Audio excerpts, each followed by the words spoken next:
Doctor గారిని అడగండి, చెప్తారు. స్టంట్లు పడతాయి. నిజం, నేను చెప్పేది అబద్ధాలు కాదు.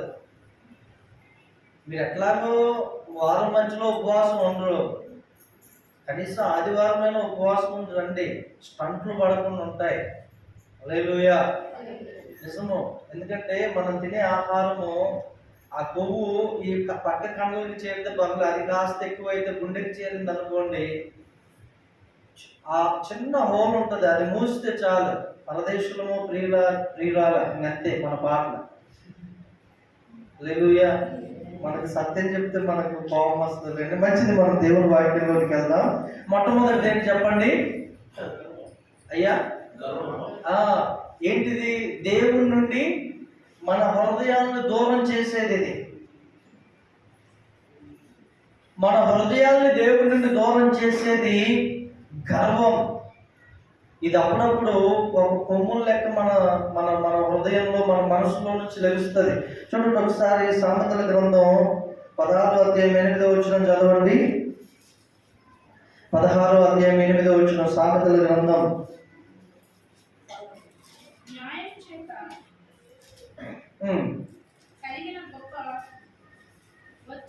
16వ అధ్యాయం 18వ వచనం, నాశనమునకు ముందు గర్వము నడుచును, పడిపోవుటకు ముందు. చూసారండి, నాశనమునకు ముందు ఏం నడుస్తుందంట? గర్వం నడుస్తుంది. ఏ వ్యక్తిలోనైతే గర్వపు మాటలు, గర్వపు చూపులు, గర్వపు నడకలు ఉంటాయో వాడి పని అయిపోతుందిరా అని సిగ్నల్ అని దేవుడు చెప్తున్నాడు. ఏంటంటే నాశనమునకు ముందు గర్వము నడుస్తుంది. గర్వము నడవడం అంటే ఏంటి? ఏమంటే గర్వము నడవడం అంటే ఏంటి? వారి ప్రవర్తన, వారి మాటలు, వారి చూపులు, వారి నడక ఆ విధంగా ఉంటుంది. హల్లెలూయా, హల్లెలూయా. ఇది చాలా భయంకరమైంది. దేవుని నుండి మన హృదయాలను దూరం చేసేది గర్వం. వాడు ఇంతుండడు కానీ వాడు తల్లిదండ్రుల మాట ఎండు తిరగబడతాడు, కొడతాడు. తెలియని ఒక రకమైనటువంటి గర్వపు స్వభావం వాటిలోకి వచ్చేస్తుంది. కొన్నిసార్లు అండి తండ్రి లేదా తల్లి ఎంత తిరుగుతాడు, ఆ కొడుకు ఎదురు తిరిగి వాడు మాట్లాడే మాటలను బట్టి వీళ్ళ హృదయం ఎంతో నొచ్చుకుంటుంది. తప్పునా, నువ్వు ఇలా మాట్లాడకూడదు, ఇది మంచి ప్రవర్తన కాదని వీళ్ళకి అర్థమైంది. వాళ్ళలో ఏమొస్తుంది? గర్వం. నాకే తిరుగుతున్నాడు అని అంటే వీడు చాలా డేంజర్లో ఉన్నాడు అని అనుకుంటారు. దేవుని వాక్యం సెలవిస్తుంది, నాశనమునకు ముందు గర్వం నడుస్తుందంట. గర్వం ప్రయాణం చేస్తుంది. ఆ వ్యక్తిని ఇంకెవరు పట్టుకోలేరు, ఆ వ్యక్తిని ఇంకెవ్వరు కంట్రోల్ చేయలేరు. ఆ గర్వం ఆ వ్యక్తిని నాశనానికి నడుపుతూ ఉంటుంది. హల్లెలూయా, హల్లెలూయా. ఇంకా చూడండి, యెషయా గ్రంథంలో ఒక మాట చదివి ముందుకెళ్దాము. 16వ అధ్యాయం 6వ వచనం. 16వ అధ్యాయం 6వ వచనం. మోయాబీయులు బహు గర్వము గలవారని మేము విని ఉన్నాము.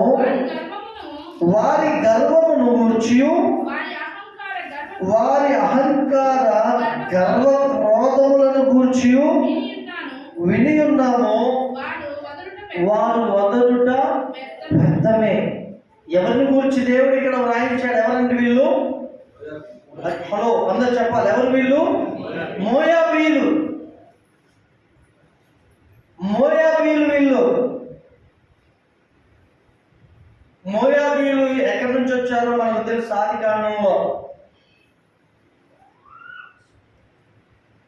అమ్మోనీయులు, మోయాబీయులు. ఈ మోయాబీయుల గురించి 2-3 చోట్ల ప్రభు రాయించాడు. వీరు గర్విష్ఠులు, గర్వపోతులు, వీరు బహుగా గర్వించిన వారు అని.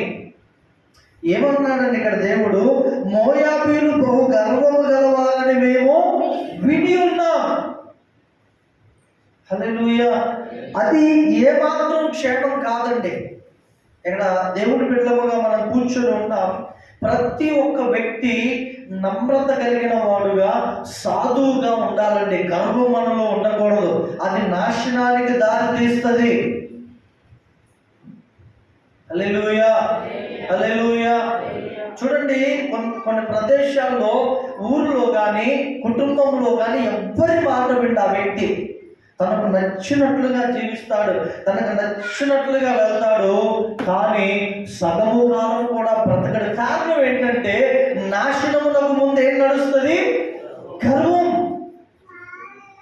మీరు దీర్ఘశాంతం కలిగిన వారిని చూడండి, వారు దీర్ఘాయువు కలిగి జీవిస్తారు. హల్లెలూయా. వారు చిన్నలు చెప్పినా వింటారు, పెద్దోళ్ళు చెప్పినా వింటారు, ఆలోచిస్తారు. మోయాబీలు అట్లా కాదు, వారు ఎవ్వరి మాట వినరు. మోయాబీలు చాలా భయంకరులు. మోయాబీల స్వభావం ఏంటంటే ఎలాగైనా దేవుని యొక్క ప్రజల్ని అతిక్రమింప చేయాలని. మోషే ఇశ్రాయేలీయుల్ని ప్రయాణంలో నడిపిస్తూ ఉన్నప్పుడు, మీరు సంఖ్యాకాలంలో చూడండి, మోయాబు రాజు అయినటువంటి బాలాకు ఏం చేస్తాడంటే, ఇదిగో ఆ బిలామును పిలిపించి, ఇదిగో ఇశ్రాయేలీయుల ప్రజలు నాకు కనబడుతున్నారు, వారి మీదకి శాపం వచ్చేటట్లుగా ఏమైనా మంత్రం చేయని ఆయన అంటాడు. నీ దేవుడికి ప్రార్థన చేయి అంటాడు, ప్రవచనం చెప్పు అంటాడు. హల్లెలూయా. మోయాబీలు చాలా గర్విష్ఠులండి. ఇర్మియా గ్రంథం చూడండి, అక్కడ కూడా వ్రాయబడింది. 48వ అధ్యాయం, ఇర్మియా గ్రంథం 48వ అధ్యాయం 29వ వచనం చూసినట్లయితే, 29వ వచనం చదవండి.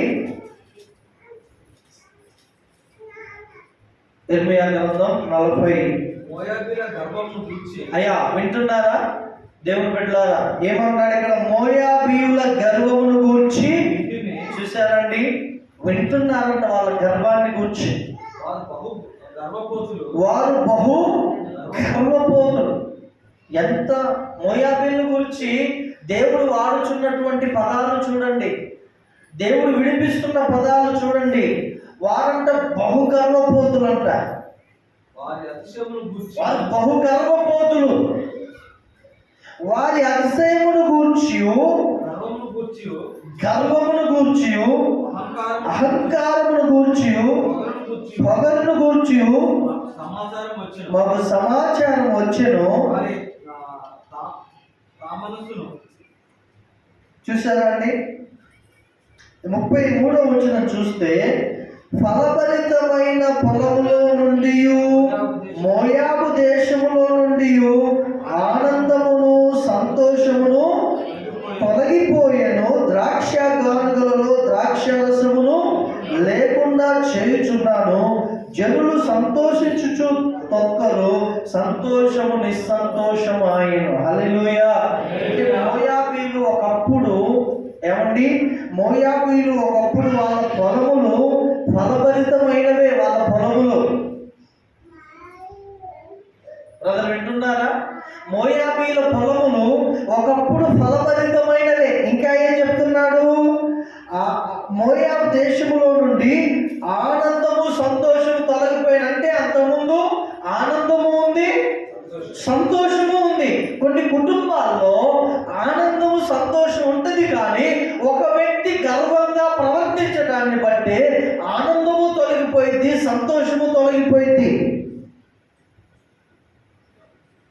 ఒక వ్యక్తి సరిగా ఉండని కారణము చేత ఒకే ఒక వ్యక్తి దేవునికి లోబడకుండా ఇష్టానుసారంగా జీవించడాన్ని బట్టి ఆ కుటుంబం అంతా ఆనందం లేకుండా, సంతోషం లేకుండా పోయింది. చిన్నపిల్లలు ఉంటారు, మా డాడీ కనుక తాగకుండా ఉంటే మా కుటుంబం ఎంత సంతోషంగా ఉంటుందో. అంటే సంతోషం పోవడానికి కారణం ఏంటక్కడ?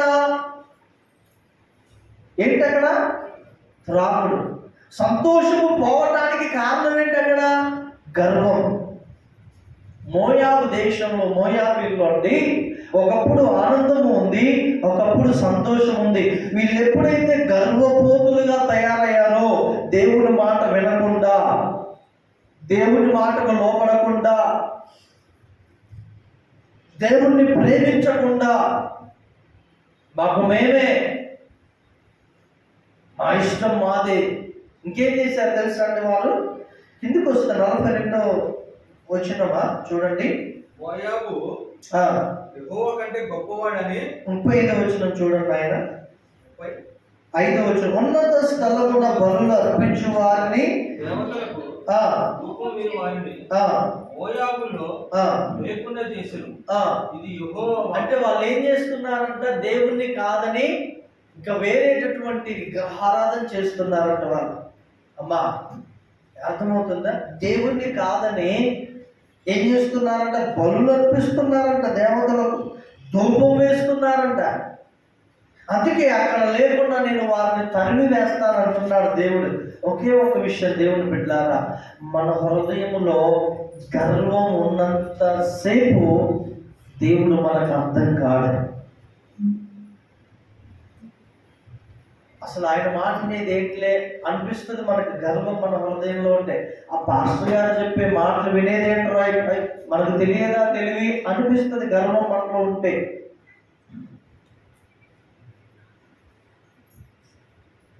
హల్లెలూయా. దేవుడు మనకు అర్థం కాదండి గర్వం మనలో ఉన్నంతసేపు. ఇంకా ఇంకా 42వ వచనం ఏముంటదంటే, మోయాబు యెహోవా కంటే గొప్పవాడునని అతిశయపడగా అది జనము కాకుండా నిర్మూలమాయన. హల్లెలూయా. ఏంటంట మోయాబు అంట? ఏంటంటే అది యెహోవా కంటే గొప్పవాడనని ఎవరికంటే గొప్పవాడండి? అర్థమవుతుందండి ఎంత గర్వంగా ఉన్నాడు ఇతను. ఈ మోయాబు ఈ యొక్క ప్రజలు దేవుని కంటే తమను తామే హెచ్చించుకున్నాడు. అంటే మీరు చెప్పండి, ఆదిలో దేవుని కంటే తమను తాను హెచ్చించుకున్న ఒక వ్యక్తి ఉన్నారు. ఎవరు వారు? ఎవరు? లూసిఫర్. ఎవరైనా? లూసిఫర్, సాతానుడు. ఒకప్పుడు సాతానుడు అని పిలువబడక ముందు దేవుని దగ్గరే ఉండేవాడు. దేవుని దగ్గరే ఉండేవాడు. కానీ ఎప్పుడైతే గర్వము అతనిలోనికి వచ్చిందో దేవుని కంటే తనను తాను గొప్పవానిగా చేసుకున్నాడు. కాబట్టి కిందికి తొక్కబడ్డాడు పాతాళానికి సాతానుడు. హల్లెలూయా, హల్లెలూయా. కారణము గర్వం అండి, గర్వం. ఇది నీ హృదయంలో ఉన్నంత కాలం నీ తల్లి మాటని వినో, నీ తండ్రి మాట వినో, నీ దైవజనుడి మాట వినో, ఈ గర్వం నీలో ఉన్నంత కాలము నీ భార్య గుర్తురాదు, నీకు భర్త గుర్తురాదు. నడుస్తూనే ఉంటుంది గర్వం. నాశనానికి ముందు ఏం నడుస్తుందండి? గర్వం. గర్వం నడుస్తూనే ఉంటుంది. హల్లెలూయా. హెచ్కేల్ గ్రంథం, ఇక్కడ హెచ్కేల్ గ్రంథం 7వ అధ్యాయం 20వ వచనం చదవండి. అలాగే పేజీలు తిప్పండి. 7వ అధ్యాయం 20వ వచనంలో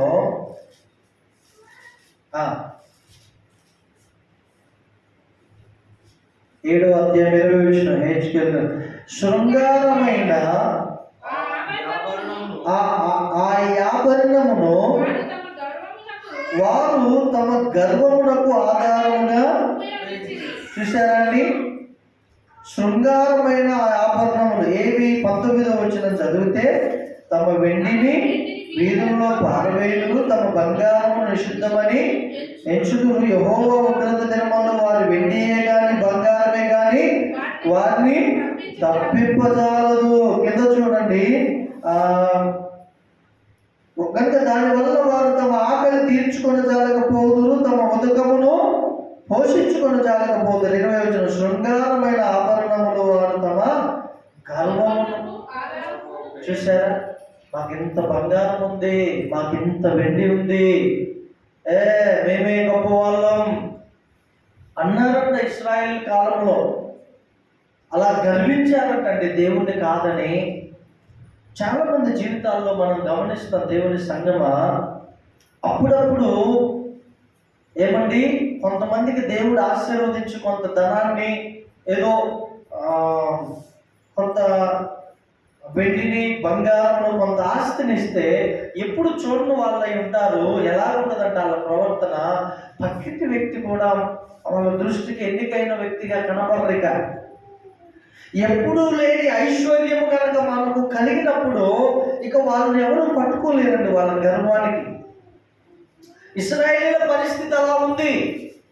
వాళ్ళు దేన్ని బట్టి 20వ వచనం చూడండి, శృంగారమైన ఆభరణమును వారు తమ గర్వమునకు ఆధారముగా ఉపయోగించినంట. గర్వమునకు ఆధారముగా ఉపయోగించారంట. ఎంత దారుణం అండి. నిన్ను దేవుడు ఆశీర్వదిస్తున్నాడా? నీకు ధనాభివృద్ధి కలుగజేస్తున్నాడా? నీ వ్యాపారాన్ని దేవుడు దీవిస్తున్నాడా? నీ వ్యవసాయాన్ని, నీ ఉద్యోగాన్ని దేవుడు దీవిస్తున్నాడా? దానిని బట్టి దేవునికి నీవు వందనాలు చెల్లించు, దానిని బట్టి దేవునికి కృతజ్ఞత కలిగి జీవించు. కానీ దానిని బట్టి నువ్వు గర్విష్ఠుగా తయారు కాదు. అది మంచిది కాదు. అది నిన్ను దేవుని నుండి దూరంగా చేస్తుందండి. హల్లెలూయా. అప్పటి నుంచి మనకు ధనాభివృద్ధి కలిగినప్పటి నుంచి మనం దేవునికి లోబడాలంటే మనస్సు రాదు. దేవునికి ప్రాధాన్యత ఇవ్వాలంటే మనస్సు రాదు. కారణం ఏంటంటే మన హృదయంలో ఎక్కడో తెలియని ఒక అతిశయం, తెలియని ఒక గర్వం. హల్లెలూయా. ఇది మనల్ని దేవుని నుండి దూరం చేస్తుంది. దేవుని నుండి మన హృదయమును దేవుని నుండి దూరంగా చేస్తుంది గర్వం. రెండవదిగా వచ్చేసి చూడండి, జాగ్రత్తగా విందాం. రెండవది ఆదికాండంలోకి వచ్చేద్దాం. రెండవ మాట ధనాపేక్ష. రెండవ మాట ఏంటి చెప్పండి? ఏ అపేక్ష? ధనాపేక్ష. హల్లెలూయా. ఏంటి రెండవది? ఆదికాండం ఒకసారి చూద్దాం. 4వ అధ్యాయం 2వ వచనం చదవండి. తరువాత ఆమె అతని తమ్ముడగు హేబేలు కని. హేబేలు గొర్రెల కాపరి, కయ్యూను భూమిని సేతపరచువాడు. కొంతకాలమైన తరువాత, జాగ్రత్తగా వినండి 3వ వచనం, కొంతకాలమైన తరువాత కయ్యూను పొలము పంటలో కొంత యెహోవాకు, ఆ మాట చదవాలి, కొంత యెహోవాకు అర్పణగా తెచ్చాడు కయ్యూను. రెండవది 4వ వచనం, హేబేలు కూడా తన మందలో తొలుచూలున పుట్టిన వాటిలో కొవ్విన వాటిని కొన్ని తెచ్చెను. కొవ్విన వాటిని కొన్ని తెచ్చెను. యెహోవా హేబేలును అతని అర్పణను లక్ష్య పెట్టెను, కయ్యూనును అతని అర్పణను ఆయన లక్ష్య పెట్టలేదు. కాబట్టి కయ్యూనుకి మిక్కిలి కోపం వచ్చి అతను తన ముఖము చిన్నబుచ్చుకొనగా, యెహోవా కయ్యూనుతో, నీకు కోపమేలా? ముఖము చిన్నబుచ్చుకొని ఉన్నావేమి? నీవు సత్క్రియ చేసిన ఎడల తల ఎత్తుకున్నావా? సత్క్రియ చేయని ఎడల వాకిట పాపము వచ్చును, నీ ఎడల దానికి వాంఛ కలుగును, నీవు దానిని ఏరుదు అనేది. హల్లెలూయా. చూడండి, రెండవదిగా ధనాపేక్ష దేవుని నుండి మన హృదయాన్ని దూరం చేస్తుంది.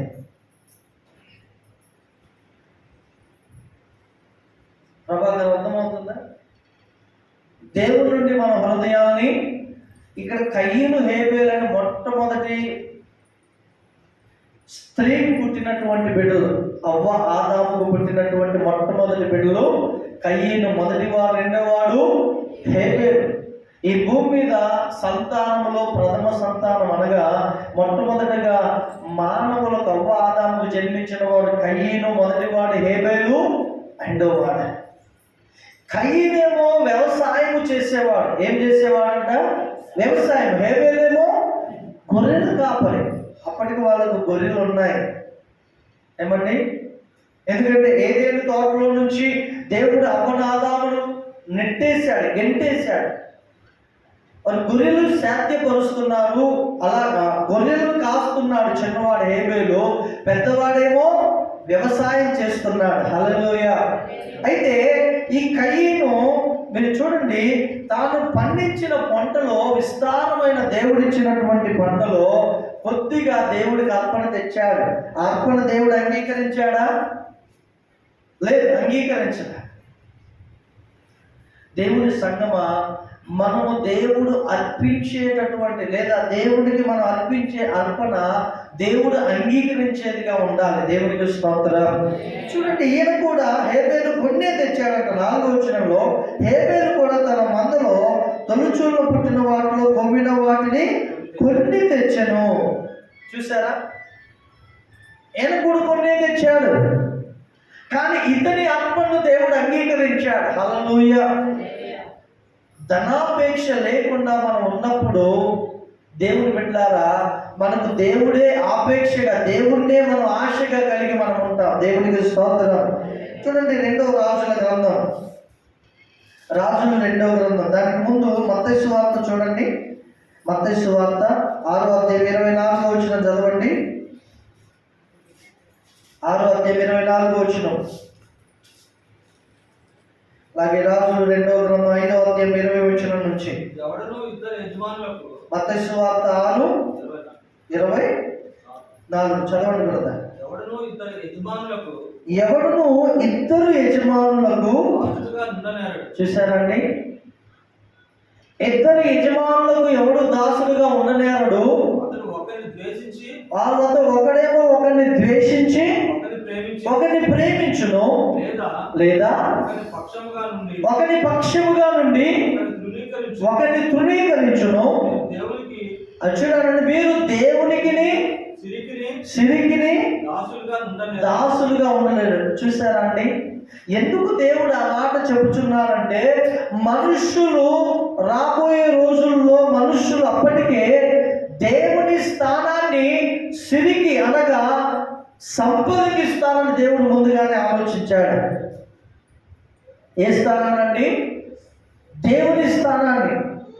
దేవుని స్థానాన్ని మనుషులు డబ్బుకి ఇస్తారని దేవుడు ముందుగానే ఎరిగిన వాడై, మీరు డబ్బుకు సిరికి కానీ దేవునికి కానీ ఇద్దరికి దాసులై ఉండలేరు.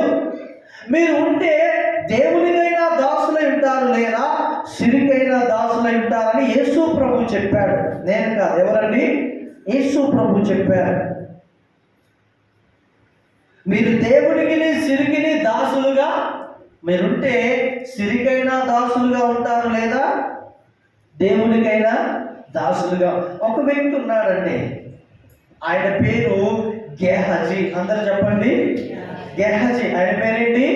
గేహజీ. ఆయన ఏం చేశాడు? 20వ రాజుల 2వ గ్రంథం 5వ అధ్యాయం 20వ వచనం చదవండి. 5వ అధ్యాయం 20వ వచనం చూడండి.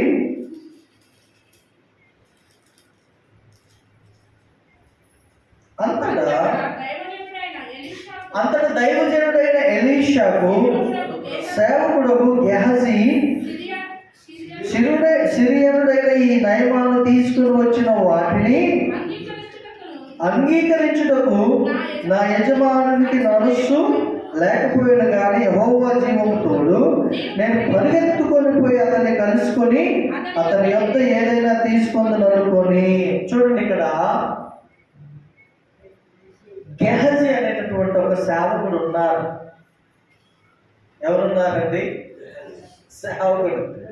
ఎలీషా పాస్టర్ గారి దగ్గర, ఎలీషా పాస్టర్ గారి దగ్గర గెహజీ అనేటటువంటి ఒక వ్యక్తి ఉన్నారు. బాగా ఆలోచించండి. ఆయన ఏం చేశారంటే, నయమాను అనేటటువంటి కుష్టు వ్యాధి కలిగినటువంటి ఒక వ్యక్తి ఎలీషా గారి దగ్గరికి వచ్చారు. అక్కడ పెట్టినాను, మనం తీసుకున్నాను.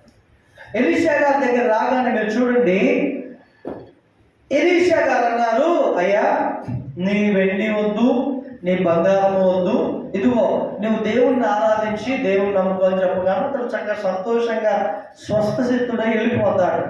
స్వస్థత కలిగి ఏం చేస్తారండి? వెళ్ళిపోతూ ఉంటే ఈ ఎవరు ఎలీషా దగ్గర ఉన్నటువంటి గెహజీ అనేటటువంటి పాస్టర్ గారు, ఈ సేవకుడు ఏం చేశాడంటారే, సిరియా దేశం నుండి ఇంత బంగారము, ఇంత వెండి సీనార వస్త్రములు తెస్తే ఎలీషా పాస్టర్ గారు ఏంటండి వద్దంటున్నారేంటి? అసలు పని పాటే లేదు, భలే ఉన్నాడండి ఆయన. అసలు ఆయన అది ఇస్తే ఇంకో చర్చి కట్టొచ్చు కదా, ఆయన వెండి బంగారం ఇస్తే అమ్మి చక్కగా ఈ సేవ డెవలప్ చేయొచ్చు కదా అనుకుంటున్నాడు. ఇంకా చూడండి, అతని సేవ గురించి కూడా ఆలోచన లేదు, లేకపోతే పరిచయం డెవలప్ చేయాలనే ఆశ లేదు, నేను అది సంపాదించుకోవాలనే దురుద్దేశంతో ఏం చేశాడు తెలుసా?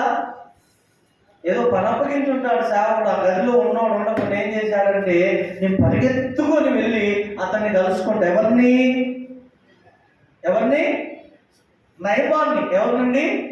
నయమాన్ని కలుసుకొని ఆయన దగ్గర ఉన్నటువంటి వెండి బంగారం సీనాల వస్త్రములు తీసుకుంటానని చెప్పి వెళ్ళిపోయాడు. సేవకుడేమో గదిలో ప్రార్థన చేస్తున్నాడు. ఇది జరిగేదంతా అక్కడ ఆత్మలో చూస్తున్నాడు. సేవకుడు వెళ్ళాడు, అయ్యా ఇదిగో ఇప్పుడే మా పాస్టర్ గారి దగ్గరికి ఇద్దరు వ్యక్తులు ఎక్కడి నుంచి వచ్చారంటమ్మా, చదవండి. ఎక్కడి నుంచి వచ్చారంట? 22వ వచనం చదవండి. నా యజమానుడు నా చేత వర్తమానం పంపి ప్రవక్తల శిష్యులలో ఇద్దరు యవనులు ఎఫ్రాయిము మన్యము నుండి నా యొద్దకు ఇప్పుడే వచ్చే కనుక నీవు వారి కొరకు 2 మణుగుల వెండియు 2 దుస్తుల బట్టలను దయచేయమని సెలవేయగా, అందుకు నయమాను నీకు అనుకూలమైతే రెట్టింపు వెండి తీసుకునమని 2 సంచులలో 4 మణుగుల వెండి 2 దుస్తుల బట్టలు ఇచ్చి పనివారి మీద గేహజీ వాటిని మోసుకొని పోయి గేహజీ గదిలో పెట్టుకున్నాడండి. మీరు చూడండి, జాగ్రత్తగా వినండి. ప్రభాకర్కి ఎంత చక్కని నిద్ర వస్తుంది. చేతులు ఇప్పు నాయన, ఇప్పుడు చేతులు పెట్టు. చేతులు ఇప్పితే కొద్దిగా నిద్ర పెట్టాను. ఒకసారి చేతులు తలలో చెప్పండి. చేతులు హల్లెలూయా. అదొక వరం. మందిరంలోకి రాగానే అది లోక గారికి ఒకటి ఉంది, మధ్యలో ప్రభాకర్ కొత్తగా వచ్చినట్టుంది ఆ వరం. దేవుని స్తోత్రం. హల్లెలూయా. ఇంటికాడ నిద్ర మొమ్మంటూ పోరండి, నిజమే. పడుకోరు నాయనంటే సెల్లు పడతారు, సెల్లు చూస్తారు. లోక గారు పడుకోండి అంటే పడుకొని ఏమండి, లోక గారిని పడుకొని అన్నం తినే అలవాటు కూడా ఉంది, మీకు తెలుసా? అదొక ఆశీర్వాదం. హల్లెలూయా. నేను ఒక దినాన్ని వెళ్ళా, సడన్గా ఇంటికి వెళ్ళగానే పడుకొని అన్నం తింటున్నాడు. దేంట్లో బాబు, ఏంటి లోక గారు అంటే లేచి సిగ్గుపడుతూ కూర్చొని అంటున్నాడు. అది కూడా ఒక వరం. హల్లెలూయా. సరే, ఎక్కడున్నామండి మనం? గెహజీ ఎక్కడికి తీసుకెళ్ళా?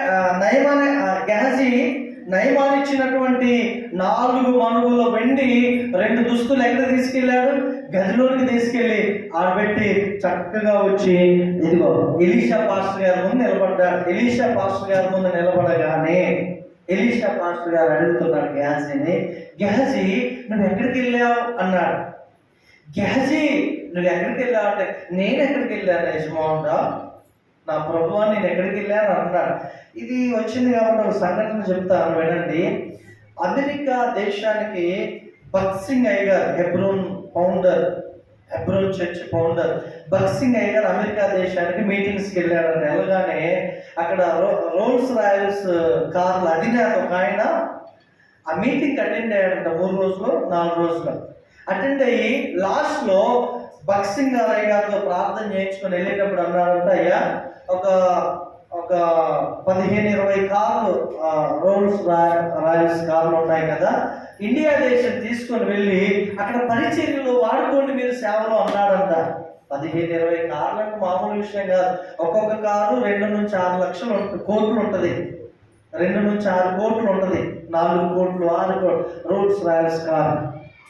ఏమండి, అప్పట్లో అంటే 2 కోట్లు అనుకుందాం.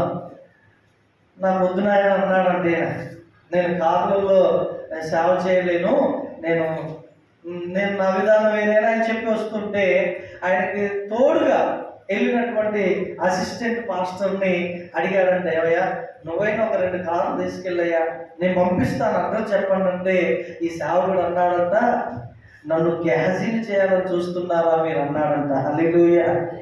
ఏమని? నన్ను గెహజీ చేయాలని చూస్తున్నారా?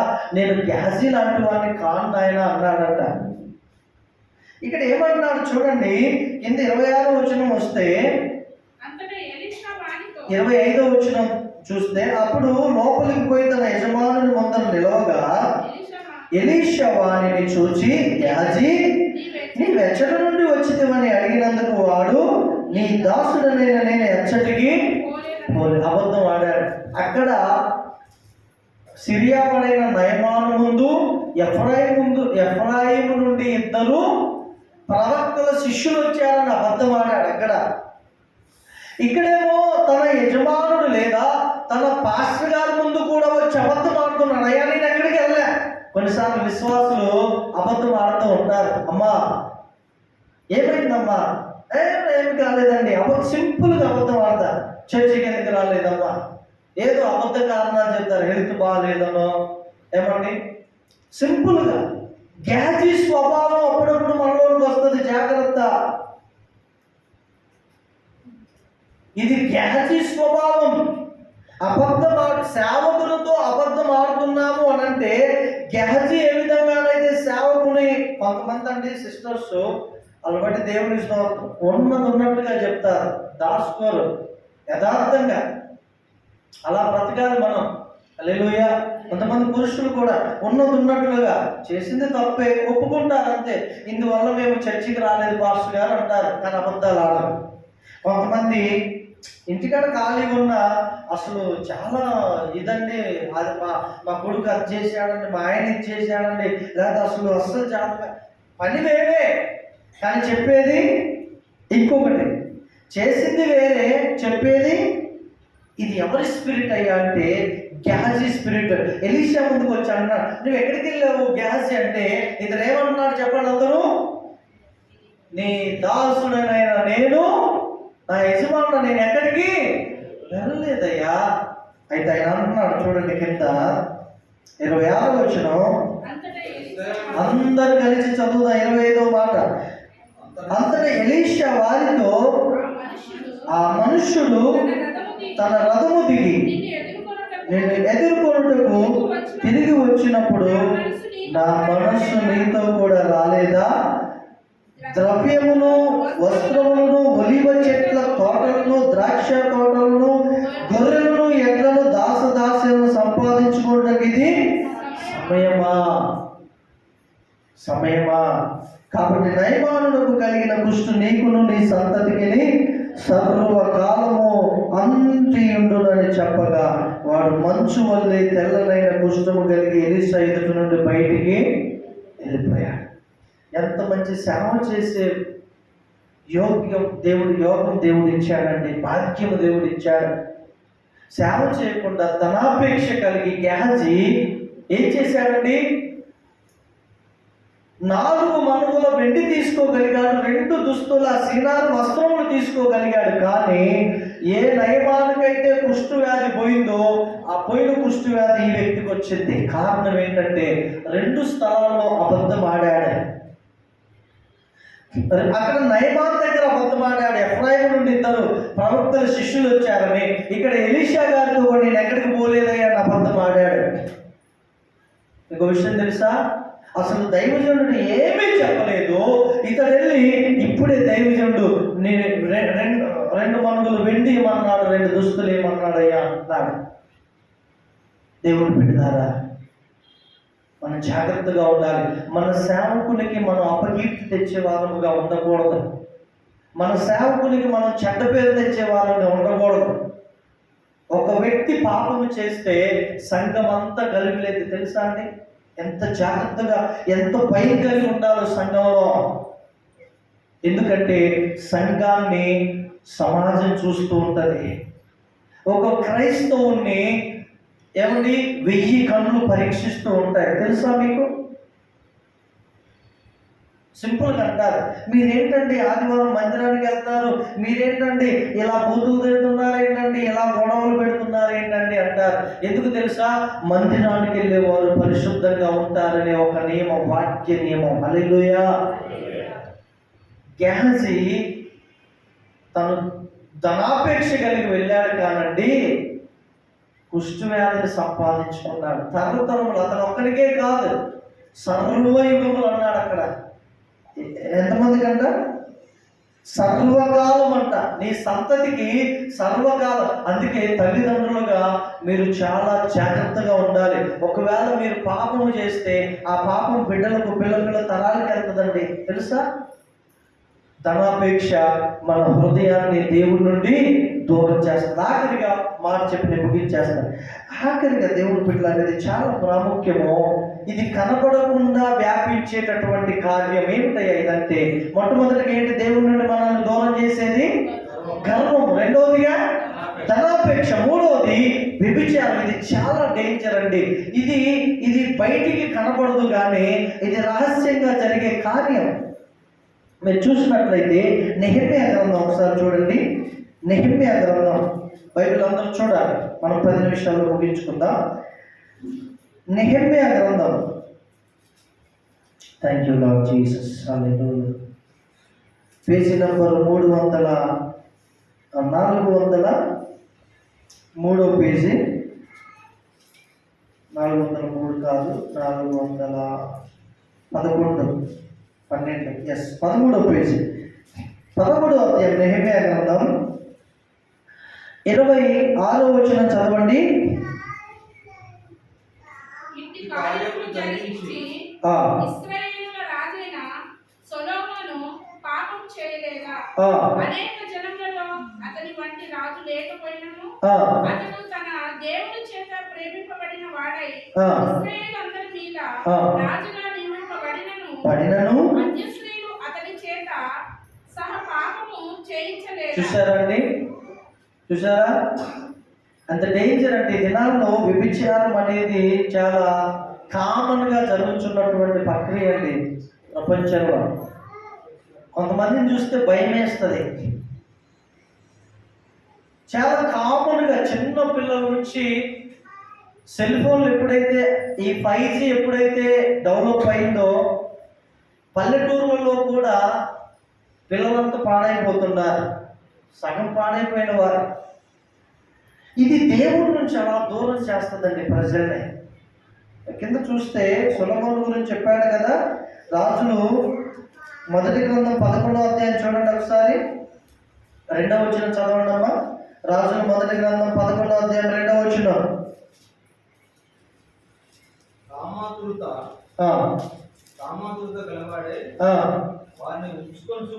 ఇగో చాలు, ఇక్కడ చూడండి. సొలొమోను అంట కామాతురత గలవాడై. ఇది చాలా భయంకరమంది. దేశంలో సగం కుటుంబాలు రోడ్డు పాలు కావడానికి, పిల్లలు అనాథ కావడానికి కారణం ఇదే. ఆ వ్యసనం కలిగిన వ్యక్తి భార్యను పట్టించుకోడు, పిల్లలను పట్టించుకోడు. అవసరమైతే రహస్యంగా చంపేస్తారు. మనం న్యూస్లో చూడట్లేదండి. ప్రియుడు భార్య కలిసి భర్తను హతమార్చాడని మనం చూడట్లేదా? ఇది చాలా భయంకరం అండి. ఒక మాట ఏంటంటే, ఒకసారి ప్రసంగి గ్రంథం చూడండి. ప్రసంగి గ్రంథం అక్కడ ఉంటుంది. ఏమని ఉంటుందంటే, ప్రసంగి గ్రంథం దేవుడు ఒక ఆదరణకరమైన మాట అక్కడ రాయించి ఉంచాడు. 26వ వచనం, 7వ అధ్యాయం 26వ వచనం చూడండి.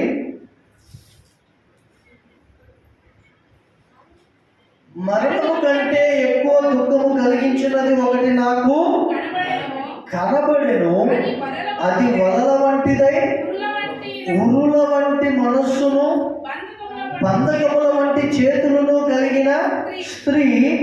దేవుని దృష్టికి మంచివారైన వారు దానిని తప్పించుకొందురు కానీ పాపాత్ములు దాని వలన పట్టబడుదురు. హల్లెలూయా. దేవుడే ఈ స్థితి నుంచి విడిపిస్తాడు, ఇంకెవరు విడిపించలేరు. అటువంటి స్థితి కలిగినటువంటి ఈ సొలొమోనుని దేవుడు ఒకసారి దర్శిస్తే, నీ మాట నేను విన్నన్నాడు సొలొమోను. రెండోసారి కూడా దర్శిస్తే, నీ మాట నేను విన్నన్నాడు. దాని కారణం ఏమైంది తెలుసా? అదే రాజులు మొదటి గ్రంథం 11వ అధ్యాయం 10వ వచనంలో ఏముంటుందంటే, 11వ అధ్యాయం 10వ వచనంలో ఏముంటుందంటే, రాజుల మొదటి గ్రంథం 10వ వచనం చదవండి.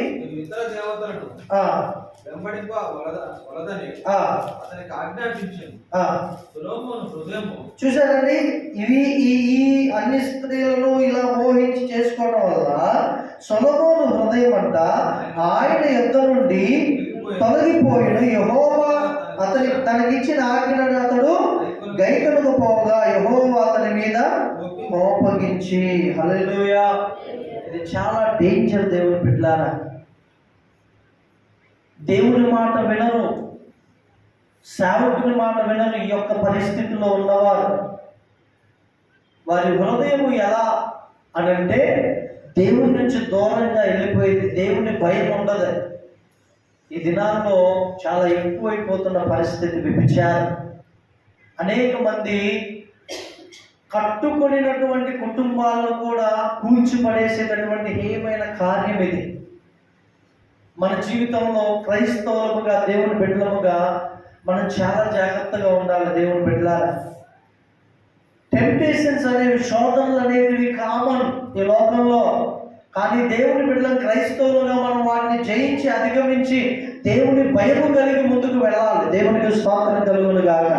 ఉదాహరణకి మీరు చూడండి, సంసోను ఉన్నాడు, న్యాయాధిపతి, చాలా అద్భుతంగా కొంతకాలం ఉంటాడు. కానీ ఎప్పుడైతే తన యొక్క జీవితంలో వేశ్యల వైపు తన దృష్టి మళ్ళిందో, ఆ పరిస్థితి కలిగిందో, దేవుడి నుండి కూడా అతడు దూరం అయిపోయాడు. అక్కడ ఉంటుంది 16వ అధ్యాయంలో, యెహోవా ఆత్మ అతనిని ఎడబాసెను అని ఉంటుంది. అర్థమైందండి? మీ కుటుంబాలు, మీ భార్యలు కానీ, భర్తలు కానీ, పిల్లలు కానీ మీరంతా క్షేమముగా ఉండాలంటే చేయవలసింది ఒకటేనండి, మీ హృదయాల్లో దేవునికి సింహాసనం వేయటమే. హల్లెలూయా. మీ హృదయాల్లో దేవునికి సింహాసనం వేసినప్పుడే, దేవుడు మీ హృదయంలో జీవించినప్పుడే మన జీవితాలు, మన కుటుంబాలు క్షేమంగా ఉంటాయి, ఆనందంగా ఉంటాయి. గర్వం అనేది మనల్ని దేవుడి నుంచి దూరం చేస్తుంది.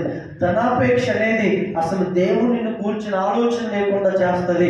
వ్యభిచారం అనేది దేవుడి నుంచి మనల్ని ఎక్కడికో నెట్టేస్తుంది, అగాధంలోనికి, పాతాళంలోనికి నెట్టేస్తుందండి. ఇవి చాలా డేంజర్ కార్యాలు. వీటికి మనం దూరంగా ఉన్నప్పుడే